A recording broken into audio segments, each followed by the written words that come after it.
Nicola Sturgeon appeared at the COVID inquiry yesterday. She fought back tears at a couple of points as she defended deleting her WhatsApps, despite saying that she would give them all to the inquiry. And she said that her biggest regret was not locking Scotland down sooner in 2020. Joining me right now to discuss all of this is Neil Hanvey MP. He's from the Alapa Party, Westminster Group leader.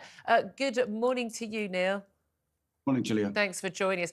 Before we start, let's just play a little clip of Nicola Sturgeon at the inquiry where she did talk about being First Minister at the time of the pandemic. Here's what she had to say.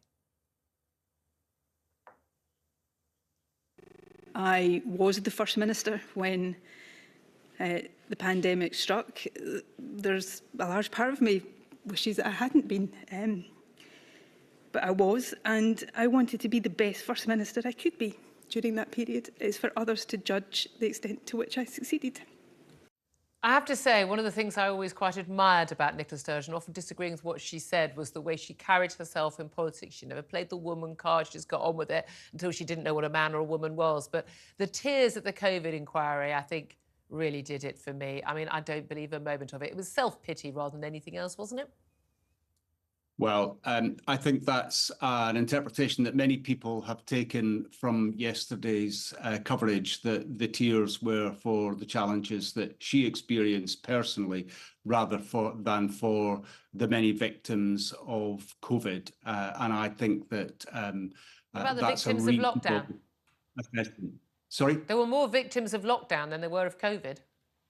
Well, quite so. And I think, reflecting on much of the evidence yesterday, I think the key takeaway for me certainly was that she acknowledged that she had a full understanding of the Inquiries Act 2005. She understood what Do Not Destroy notices were, yet she's relying on a subordinate piece of guidance, i.e. not the legislation, to qualify her destruction of vital evidence for the inquiry. And it's for the inquiry to assess what is relevant, not for those who are to appear before it. So, that question has not gone away. And I think Jamie Dawson did a great job in eliciting substantial pieces of evidence from Ms. Sturgeon around that. And she basically had to admit, she kept saying, she was trying to sort of be very convoluted about her WhatsApp status and whether government was done on WhatsApps or not. But then she had to admit, yes, I deleted the WhatsApps. And she deleted the WhatsApps and she was doing it throughout, we understand, despite the fact that in 2021, she told categorically a Scottish journalist in a press conference,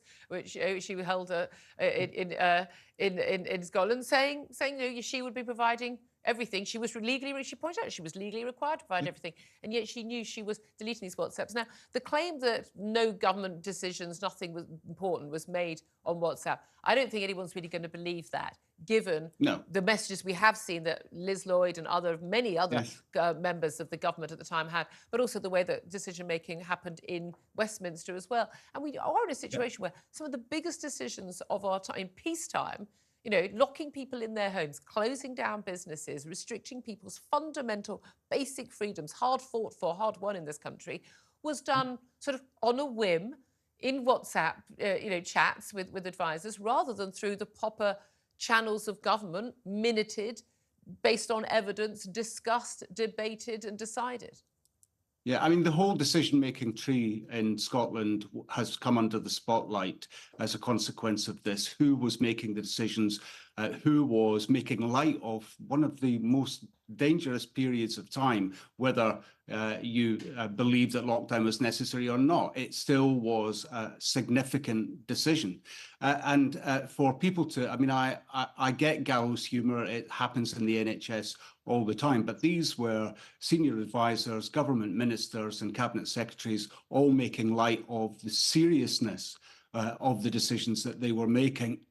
And it does not show them in good light. Now, the point about its standard procedure in the Scottish Government to delete these types of messages as long as they are entered into the formal government record, and that's been the practice since 2007, was blown out of the water by Alex Salmond in an interview with on Mar yesterday, I think it was, and he made it clear that that was not a policy, certainly from 2007 to 2014. And we know other people in government in 2020, 2021 didn't delete those WhatsApps. That was one of the concerns. Just finally, can I ask you also about the weaponisation of COVID policies and the control and the popularity that Nicola Sturgeon had? I mean, often for the same policies with often even worse outcomes in terms of like deaths in care homes and the like.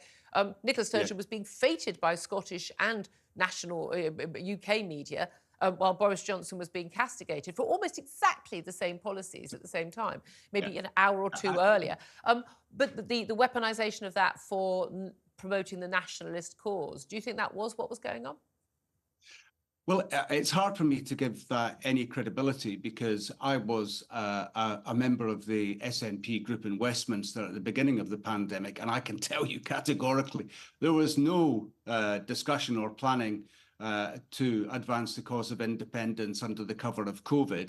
I think, it's clear that Nicola Sturgeon is a fantastic communicator in many ways. But as you said at the start of our discussion, how can you believe anyone who cannot give a definition of a woman and who makes the argument for male predators to be accommodated in the female. Exactly. I mean, exactly. I don't think you should ever have any credibility ever again. Neil Hamby, MP, the Westminster Group leader of the Alapa Party, thank you very much indeed for joining us. Quick word from Philip Ingram on this. What did you make of her evidence yesterday? Well, crocodile tears, but I think the big lesson that's coming out of it is the casual approach to delivering government and delivering policy and using... You did that in the military. That would be an outrage, wouldn't it? Well, it should be an outrage. Unfortunately, lots of the military use WhatsApp and other things. And I think the big lesson that comes out is there needs to be something that is secure, that is properly minuted, that is properly recorded, and people don't get the chance to delete it themselves if they're doing official business over it. Absolutely. Hear to that. Thank you very much. More from Philip Ingram. Now,